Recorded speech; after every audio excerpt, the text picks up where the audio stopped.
Hello. Our story begins inside the executive building, where the Jedi were struggling. Kit Fisto and Mace Windu were being pushed across the Chancellor's office as they held their lines in desperation. Mace's Vapod wasn't working nearly as well as he hoped it would. Sidious was channeling Mace's darkness and using it against the Jedi Master, essentially reversing the Vapod and throwing Windu back. Fisto, on the other hand, like his two friends, was outclassed by the Sith Lord. Palpatine was an unstoppable force. He slammed his weapon between Saber before launching Fisto across the chambers with the Force. Kit smashed into the ground and flipped over himself, before Windu countered Sidious. Their weapons connected, bashing into each other, as Palpatine elbowed Windu and sliced his bicep. Just as Fisto was re-engaging, he thought of Skywalker, wishing they had brought more reinforcements. But this triggering thought of Anakin wasn't just from regret of not bringing him, it came from the feeling of his presence. Why was he here? Kit dipped back, getting sliced across his appendage, and then losing his leg. His knee slammed into the ground with a stump at the edge of the remaining limb. Sidious then thrusted his saber through Fisto's neck, and twisted around, pulling the Natalan's head off his body and lobbing it at Windu. Sidious lunged across the chambers, and with his last wit, Mace pulled his weapon around and deflected a nearly lethal strike. He pushed back and stumbled, finding his own footing so that he could rely on the Force. The war had made the Jedi weak, and their complacency had surrendered them to this loss, as Master of the Order, Mace, would sacrifice his life for the rest of his order to protect them. Their weapons were thrown together again, and Sidious continued to target Mace's weak arm. He was using his non-dominant limb to hold off the barrage. The Sith Lord just played into this weakness, forcing Mace to dip away from a strike before leaping out of the way of another. He rolled across the floor and held his bicep, feeling the deep wound. His saber sat in his hand, and he backpedaled across the floors. Just as he got to his feet, he was launched backwards into the window. He ducked a strike as the massive glass pane shattered, the sound of which alerting the Chosen One, who swiftly moved through the massive chambers of the executive building. He walked in hastily, seeing an amethyst saber being forced back. Anakin knew how dominant Mace Windu was as a duelist, and for the first time he could see the Jedi Master truly concerned. This fight had taken so much from him, especially in the form of his friends, that had been extremely close to him over the past few years. Neither duelist noticed Anakin entering, as Sidious was in his hunting mode. He jabbed aggressively at Windu, who thrusted his saber forward awkwardly, forcing him to get slashed again, this time down his shoulder and across his chest. The cut started deep, but became more shallow as the slice got longer. Windu fell backwards and nearly out of the chambers. Anakin yelled out, telling the Jedi Master to watch out, his own saber igniting. The perception of this event had completely changed, and everything Anakin needed or wanted was thrown out of the window, literally. As a war veteran, his fight or flight kicked in. The red lightsaber was significant of what he had seen Maul, Savage, and Dooku do over the last decade, ever since Naboo. Seeing Sidious with the same colored weapon only enhanced his reaction. He lunged across the chambers and jabbed at Sidious, who delicately avoided and planted his saber behind his hip, keeping himself alive. He tiptoed off the edge and slammed his weapon against Anakin, who countered. Sidious told Skywalker to snap out of it. He was not the enemy. The young Jedi just defended himself before striking aggressively at the Sith Lord. Mace held his chest and slowly pulled himself up, using the side of the windowsill to do it. He filled his hand with glass shards as he did, but that didn't stop him from doing it. He quickly ignited his weapon and moved towards the duel going on the other side of the room.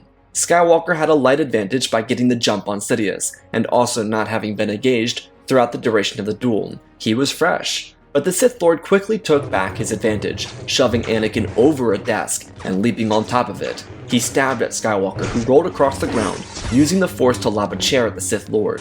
He cut through the distraction and leapt at Anakin. Their weapons collided again, and Mace moved around the corner of the desk and swung at Sidious. He defended himself, and Anakin was able to swing down aggressively, forcing Palpatine to throw his saber above his head. He swung out of the strike as the two Jedi used the Force and launched Sidious through the chambers and into an adjacent wall, leaving an indent. Anakin looked to Mace and said the word, "Together," and Windu smiled. Their weapons raised, and Sidious pulled himself off the ground. He looked at the Jedi and considered his options. He ran through dozens of his own contingencies, and decided on his best move forward. Two foes, one of which potentially being his greatest asset. He fired electricity at them, hoping to break Windu. By Anakin's surprise, Mace in the instant stepped in front of him, planting his wounded arm on Anakin's wrist, holding him back. Windu's undamaged but non-dominant arm stood before him, blocking the electric blast from the Sith Lord. As he confirmed Anakin's position, he pulled his injured hand around and pushed back towards Sidious with the weapon. Like grabbing an electrical wire, Palpatine couldn't release it. He was shoved back into the wall again, and Mace pressed forward. Anakin came around the other side of Windu, but holding back, watching the Jedi Master use every ounce of his concentration to rip Palpatine from his power. Sidious stumbled and released, before falling over. He looked at the two Jedi, now hunting him, before he decided to make a move, one out of survival. Skywalker could wait. His opportunity to win had vanished here, and he wasn't arrogant enough at this point to make a futile mistake to surrender his future empire. Sidious jumped out of the window. Anakin almost chased after the Dark Lord, but Mace stopped him, shaking his head. They could not pursue him. That'd be too dangerous for all of them. Plus, they had larger things to worry about. Anakin was confused, but the Master of the Order hypothesized that if Sidious was willing to surrender his Sith honor to escape like a coward, then there was a larger plan. How large or dangerous he was unsure, but they needed to return to the temple to protect it. For now, he wanted Anakin to summon Senators Chuchi and Organa to begin an investigation on this location. He sent a duo of temple guards to investigate it with them. The two Jedi quickly hobbled their way back to their home.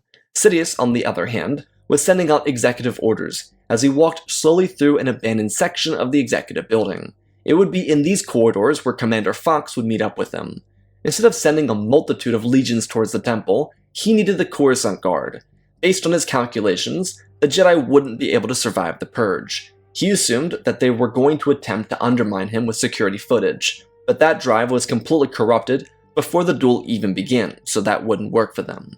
It was one man's word against an order already widely distrust. At that, Sidious didn't plan on staying at Coruscant. He would have Mas Amedda depict him as a martyr. The Jedi captured him, but he would return. The Coruscant Guard would see to it. While Palpatine had no need for his own private military, he took the most loyal unit of clone troopers with him to the Sith homeworld at Korriban. The Dark Lord of the Sith had his own plans for longevity, and they included making the Jedi suffer in the most unique way possible. He got giddy at the idea, but for now, he needed to focus. Sidious and Fox would enter an LA-AT and depart for the docking yards. In the gunship, he received some Bacta for his wounds. They didn't turn him into a raisin, but he was a little scarred. He wore his dark robes, and when they reached the docking yards, fire could be seen from the Jedi Temple. Palpatine smiled, and the Coruscant Guardsmen loaded up into two acclimator assault vessels. They departed from the capital to the Sith homeworld immediately. At the Jedi Temple, where the fires wreaked havoc, Anakin and Mace fled into the halls to do damage control. Sidious initially ordered the 501st to execute Order 66, so they were able to get across the city and attack the temple. Sindralic was also warned of potential threats, but they weren't able to fully ready the defenses in time. This mostly happened because the LA-ATs blitzed the temple, instead of the clones edge-walking into their assault. The 501st under Commander Appo moved with speed, knowing the importance of their mission. They fired at Jedi, and Sindralic, despite prepping the defenses, was forced to rally into a fighting retreat. The warriors of the temple found various locations to hold, but the home of the Jedi was vastly unprepared for battle. Luckily though, the warriors inside the temple were able to rally. The Battle Master killed off Grand Inquisitor in a tense duel, while the rest of the Temple Guard unit freed themselves and established a perimeter. Despite how positively the defense was going, Commander Appo and the men of the 501st set fires across the temple, effectively forcing the Jedi to retreat from the defensible locations. By the time the Master of the Order and Chosen One arrived, there was very little they could do. They had to focus on breaking down groupings of clones so that Jedi could escape. Professor Huyang was informed by Jocasta Nu that they needed help.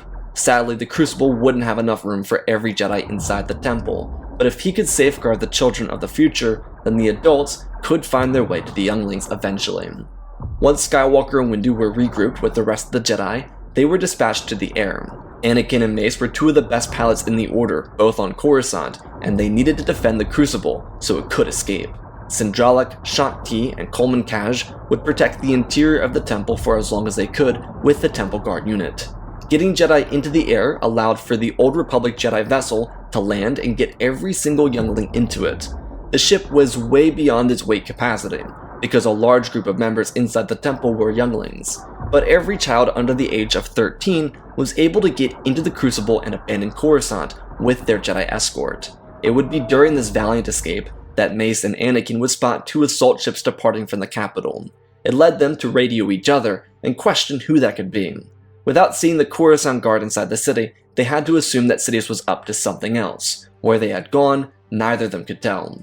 The temple defenses were able to hold long enough for a fleet of Jedi starships to escape. Through various methods of assistance, every single living Jedi could escape the crumbling structure of their temple, and thanks to Senator Amidala, Chuchi, Organa, and Mothma, the Jedi were able to load into various civilian transports and depart into hyperspace. With starfighters protecting them from LAATs, ARC-170s, and V-Wings, the Order's transports were able to escape into orbit of the planet and depart for an agreed-upon location, one they all respectively hoped would save them. Their departure from their home, which was still burning to the ground, would be painful, but there was hope, because they had sent out their message to surviving brothers and sisters across the cosmos. They would follow Professor Huyang's trail, so that the younglings could regroup with their instructors. The new home was a past home, and nothing comforted survivors like the ancient ruins of the Tython Temple.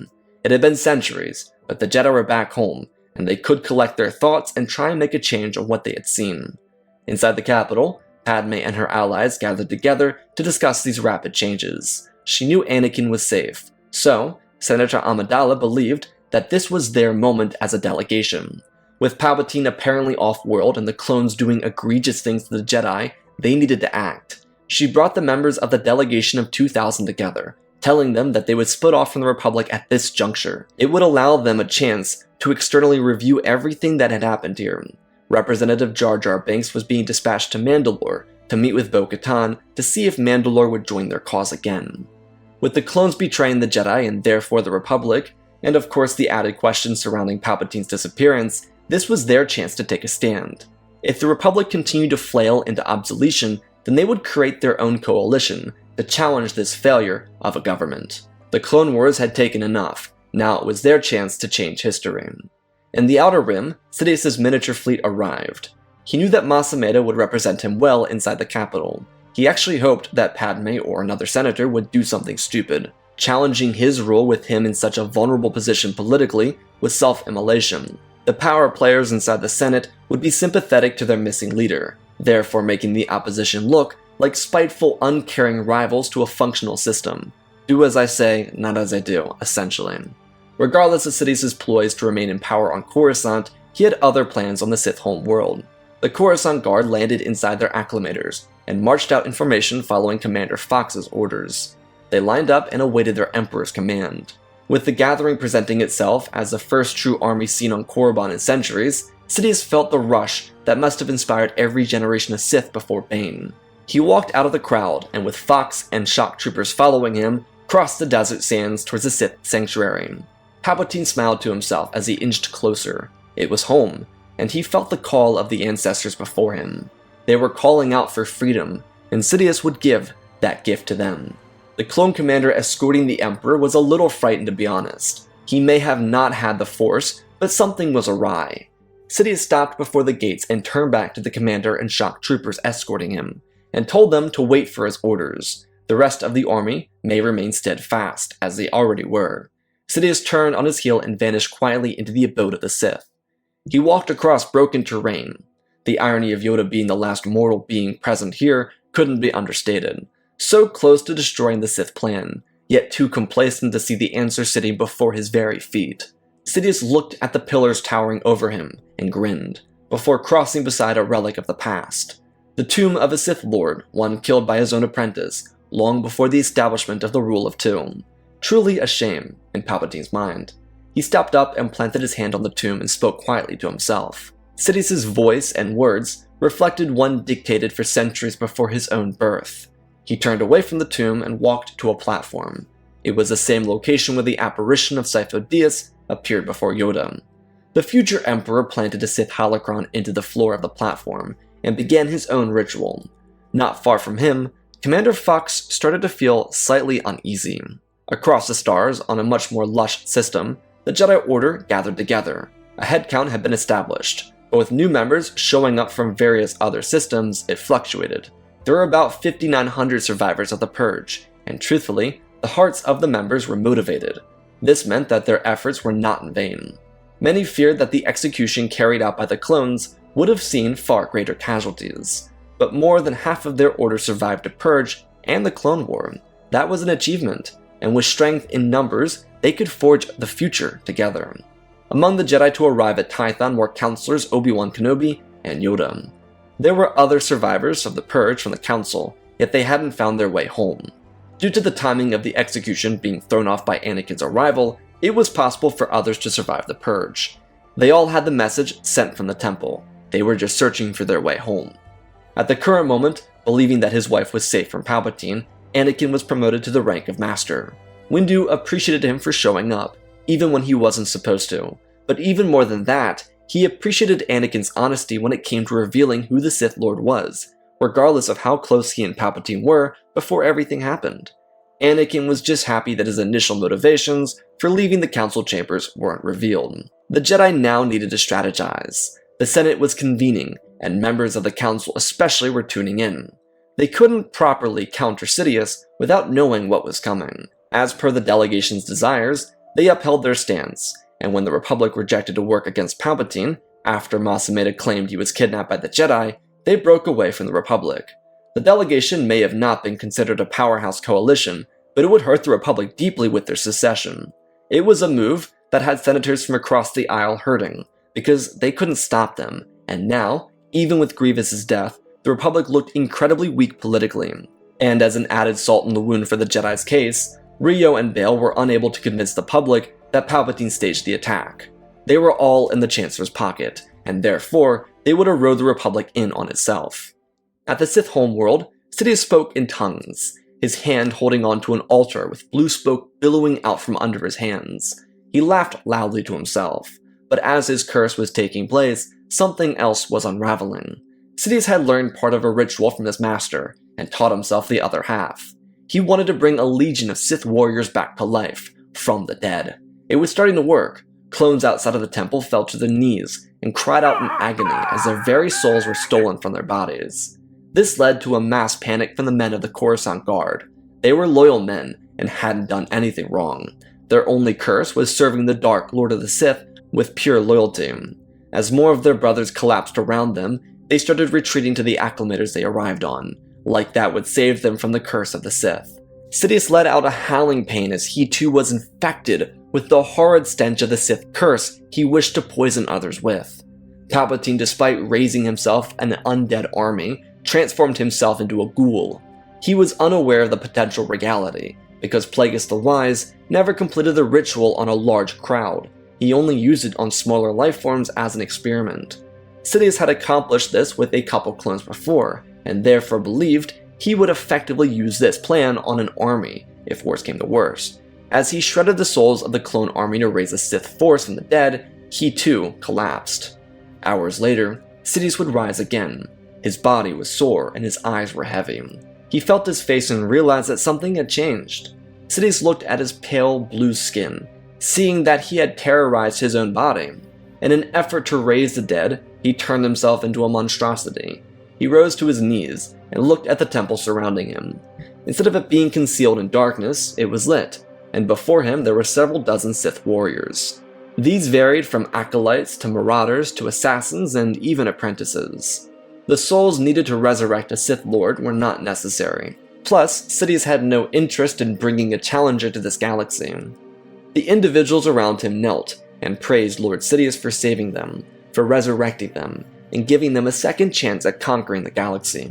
He smiled heinously and rose, thanking them for preparing his temple for his awakening. Sidious told the Sith around him that they would make their move for the Jedi and destroy them together. This resurrected Sith army was not a fully reborn Sith military. It was equatable to the powers used by old Daka on Dathomir. They were reborn zombified creatures, ones that listened to their savior, not to anyone else. Their purpose was to serve until death. Sidious had brought them back in this hollow form, and they would do his bidding until the end of their existences. One key difference between this and old Daka's ritual was the Sith ritual didn't have to rely on a constant ritual in effect. Old Daka had to continue using her magic to make the undead hordes continue moving. These individuals had replaced their souls. They were more or less zombified, but functional without the hive mind. They could work on their own because their souls were replaced by clones. They were able to function because the clone souls gave them life force. In Sidious's eyes, this was the key indicator of the intelligence and brilliance of the Sith manipulation of the Force. He walked forward, his dark robes transformed under the changes of his skin. He now portrayed the look of a true Sith Emperor, reflecting the crimson robes he wore earlier during the war. Sidious marched out of the temple with his unit of Sith warriors, wearing his ethereal robes. When he exited, he looked into the darkness. The bodies of thousands of clones lay strewn across the grounds, and in their place, standing in formation, per his allies' commands, were the Sith. Sidious raised his hands and scanned his army, moving from side to side. He welcomed them back to the cosmos, explaining to them that the galaxy had changed greatly since their deaths, but in rebirth, they would see accomplishments not seen from any Sith Lord of any era. He ordered them to load up. Their first target was the Jedi Order. They would enact their revenge and destroy every single threat to them before marching on the Republic and reclaiming his throne. Before they left, Sidious was able to get intel on the current events. Per Mace Windu's orders, a clone planted a tracker on one of the dozens of Jedi vessels to escape Coruscant. The clones were not permitted to see the location, due to Order 66, but Mace had sent this information to his Emperor, along with a report on the delegation's secession from the Republic.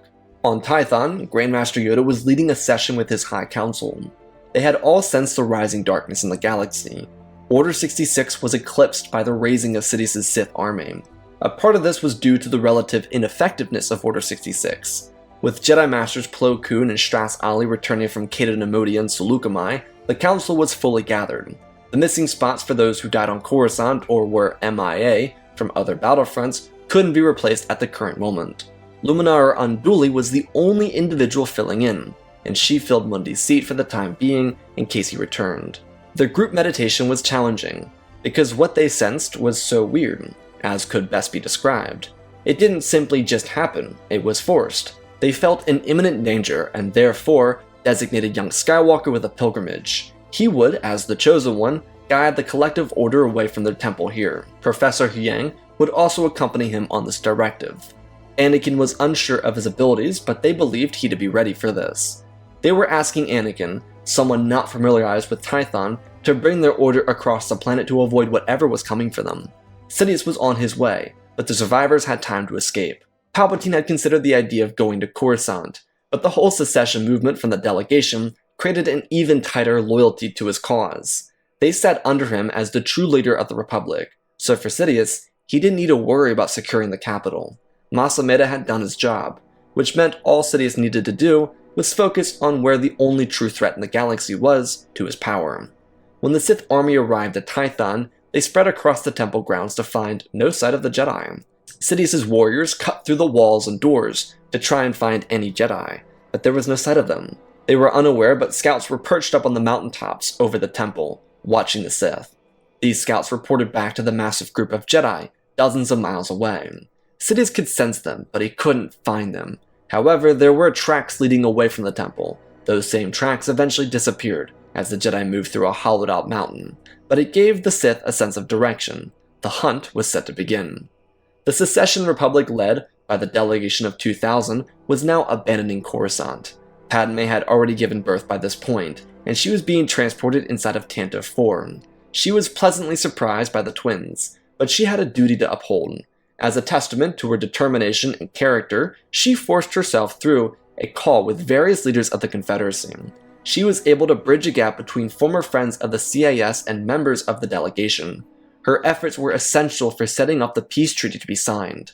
At the same time as these various calls, Jar Jar had convinced Bo-Katan to get into communication with the systems from the old Neutral Systems Coalition. With the Republic slipping further into its own destruction, they were going to grow a new order.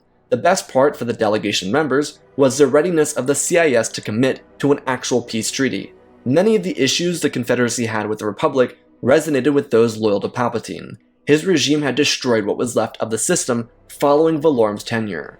Though, this commitment from the delegation proved how determined they were to end the war, bring peace, and reinstate a true system in the galaxy that benefited all people. Padme was left exhausted following her meeting, but it was done. She had set in motion an action that could save the political world of the galaxy. She would collapse on her bed, with her twins and incubators beside her. Over Tython flew a Republic Y-Wing. Ahsoka and Rex were looking down at a large swarm of Sith troopers and decided to fly away from it. They contacted Anakin's frequency and learned that he and the other Jedi were several miles ahead of the approaching enemy. But with a sky view of the opponents chasing them, Anakin was able to lead the Order away from their current trajectory. In hopes to dissuade the Sith from following their current course, Ahsoka and Rex flew far west of the direction the Jedi were. Sidious refused to bite the bait, sensing the threat of the Jedi Order. They were close. The following few hours would see the undead horde moving closer to the Jedi. Being that they were all undead, they had very little concern for being tired or not. They simply continued trudging along, per their Emperor's command. Sidious didn't walk himself. He was hoisted along their path and carried like a king. He enjoyed the way these grunts served him, far more efficient than clone troopers in his mind. With reports from Ahsoka and Rex, the Jedi decided that the best way to fight the Sith army was to engage head-on. Their warriors, temple guards, knights, and masters needed to regather their energy, so they stopped their run. Obi-Wan would assist Master Jocasta with finding a safe location for the Padawans and younglings. The removal of these members took a force of 5,900 down to 3,500. Similar to the Crucible, only Jedi over the age of 20 were permitted to volunteer for this fight. Their physical bodies should be of proper development to handle an engagement like this. Skywalker, Windu, and Plo assisted in the strategy preparation. Anakin refused to allow Ahsoka to serve, fearing for her life, but she and Rex had alternative plans for Skywalker's orders. They had a solid hour and a half to prepare for the undead horde, and the Jedi did everything within their power to be ready. These were survivors of the Clone Army, of the Droid Army, the Pirates of the Outer Rim, and more. Danger was what they chased, because they had to be brave enough to handle it. The Order vowed to defend the galaxy, and as it seemed that it was here, where a sect of their order had started, that it would also end. The fight between light and dark would crown a victor following this battle. The Jedi just needed to come out on top. The location of the coming conflict sat within the mountains of Tython. Beyond the valley where the temple was located were a variety of mountain ranges that used to be home to Jedi monks when the temple present was active. Nowadays, they were vibrant with natural life, and soon to be filled with death. The Jedi took a high ground position, and they set some traps along the walkway. These weren't much, but they would launch Sith from the walkway down the mountainside. The Council was hoping to locate Sidious so that Yoda and Anakin could confront him. Master Windu personally vouched for Anakin, wishing that he accompany Yoda. Windu would lead the rest of the Order with the other counselors. They watched the ground below the forest line and saw dozens of Sith warriors pass by them in a 3x3 formation, before it was revealed to be a lot more than just dozens. They were outmatched here, and somewhere beyond this group was their Emperor. The Sith eventually stopped, and before they could locate the Jedi, an attack wedge cut down the middle of their flanks. It was placed directly in the middle of the fight, which is where they strategically wanted to be. Mace and the Council would push left, where the majority of the Sith military force was, and the Temple Guard unit would hold off the rest of their force to the right. The wedge cut straight down the middle, as they planned, and the battle began. The sounds of hundreds of lightsabers could be heard igniting. Undead Sith retaliated with their own sabers. The combat was fierce and aggressive, unlike anything the Jedi of the current had ever faced in their lives. Outside of the line of combat, Anakin ran with Yoda on his shoulder, as they watched their brothers and sisters engage in conflict across the grounds. Yoda told Skywalker to move quickly. They needed to find the Emperor, and tragically, the Sith lines were very deep. Inside the combat itself, the Masters of the High Council took the lead. Windu, Kenobi, Plo, Shak Ti, Kaj, and Stras Ali fought alongside each other. Their weapons bashed away at their opponents. The Sith warriors, though, kept coming. Their varied skill levels couldn't be calculated due to how the lines were spread out. Sidious anticipated a counterattack, and he wanted the Jedi to get worn down quickly. This was exactly how it panned out. With knights and weaker masters holding the middle of the Jedi flank, the most elite of the Order were left with the heavy lifting. On the other side of the battle, the Temple Guard unit used their pikes to maintain proximity. Sindralik and an elite group of the Temple Guard unit charged in from another direction, blitzing the Sith on the far right side of the flank with a counter. It would effectively crush their undead defenses. Though, for the High Council, things were getting more challenging.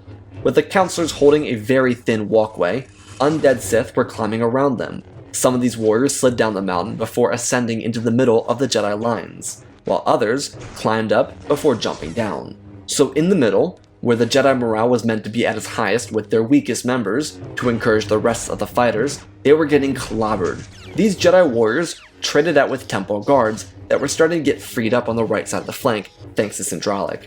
Lightsabers continued to crush and crackle in the arena, as more lives were taken, and also returned back to the afterlife. At the end of the Sith flank, far left from the assault that started, Skywalker and Yoda found Sidious. His guard unit, the ones that awoke him inside the Korriban Temple, set him down. Their sabers ignited, and they charged up the mountain at the Jedi Grand Master and the Chosen One. Sidious stepped away and smiled in joy. The other Sith were continuing to move on, regardless of these two Jedi. The guard unit teamed up on both Jedi, but even the likes of the Grand Master and Chosen One weren't stopped by such preposterous maneuvers. Anakin backed his weapon into a Sith before taking their saber and driving it into another. Yoda's almighty power beside Anakin was unstoppable. He lifted himself up on one of their shoulders and fought off two opponents before slicing one down and killing the Sith whose shoulders he stood on. The Grand Master flung the last two Sith into each other before sweeping through them and killing each at the same time. He faced the Sith Lord, who stood pridefully, watching his future apprentice in the background. Anakin picked one of the undead warriors up with his metallic hand, crushing the other with a strike and then ripping through the last with a fatal blow. He turned back and rage could be seen in his eyes. Sidious grinned. This was exactly what he wanted. If Skywalker would strike him down in anger, then such rage could be used against the Jedi. Yoda clocked it before Anakin did, warning him to be wary, and Skywalker nodded, before Sidious ignited two sabers and prepared for this engagement. Back in the Great War between Sith and Jedi, the Counselors were switched out with the Temple Guards from Syndralic's elite unit. They took point. They were still vastly outnumbered, and the Sith were cutting through their numbers, especially in the middle. Another group of Sith warriors had slipped down into the Force below their path, and about 200 of them rose up and surprised the Jedi on the back side of their flank. The Counselors, who were already winded, directed themselves towards the undead group that flanked them. They were outmatched, outnumbered, but through the Force as their guide, they would survive the fight. On the other side, Syndralic and the Temple Guards attacked. Their offense was genuinely surprising for the undead Sith. They were promised a complacent and fearing Jedi Order, but what they saw were warriors prepared for combat. This was also due to the fact that a majority of these fearing Jedi warriors were in the middle of the flank, not on the front lines. With continuous counter-assaults coming down on the Jedi, their numbers started to dwindle in the face of adversity. They did everything within their power to maintain a presence, but they couldn't handle the never-ending numbers of this horde. What kept these Sith killed was cutting them into pieces. Luckily, every Jedi had a lightsaber, so it meant that every kill was a confirmed kill, which did help their morale. Far down the flank were Yoda, Anakin, and Sidious. Their four weapons crossed, and Sidious maintained his strength.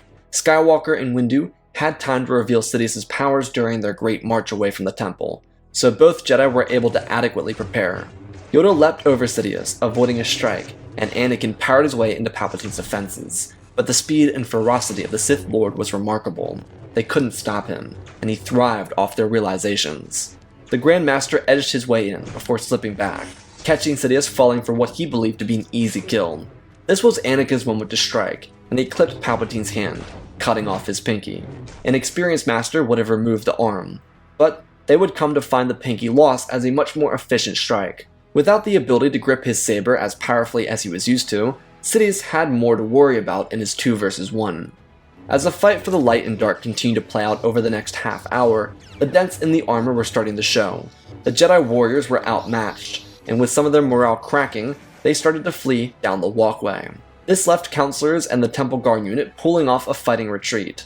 For the 3 duelists maintaining the fight on the other side, they could see the Sith breaking past a stop, and thus it created a loss of morale for the Jedi.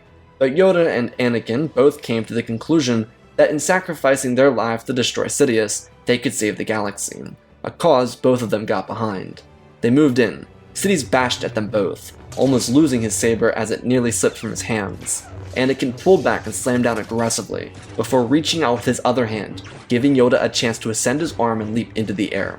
Skywalker threw his saber against Sidious, and used his metallic hand to backhand the Dark Lord. Yoda swung down and completely blinded him, slashing him across the face. This was Anakin's chance to get it right. He swung through Palpatine's defense, forcing his saber from his hand and manhandling his smaller opponent.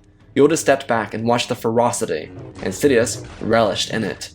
until all of the anger Skywalker held within vanished. He swung up, forcing Sidious from his feet, and instead of a violent death, Anakin pulled Palpatine's hand back to his own body, making the kill of the Sith Lord done through his own saber.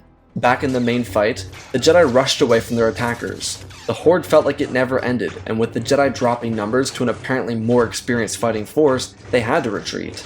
But as they continued rushing away, the sound of explosions could be heard. Mace Windu looked up into the sky, spotting the Y-Wing from earlier. Its bombs detonated on the mountainside, releasing dozens of tree limbs, which were sent down the mountain and through the bodies of the Sith fighters. They were crushed and discombobulated, but it didn't end there. Another trap had a bundle of Jedi Padawans using the Force to throw massive boulders down the mountain at the Sith. With the Jedi stopping their retreat, they watched the Sith Horde fall into chaos. Mace rounded up the strongest of their fighting force. Before they could re-engage, a couple torpedoes were dropped, blowing the Sith from their position. The following combat would consist of a Jedi Councilor-led counterattack, one that would defeat the Sith Horde, freeing Tython and the galaxy from a true Sith threat. Yeah, Maul was out there, but he was as consistent with the Sith as Obi-Wan was with the low ground.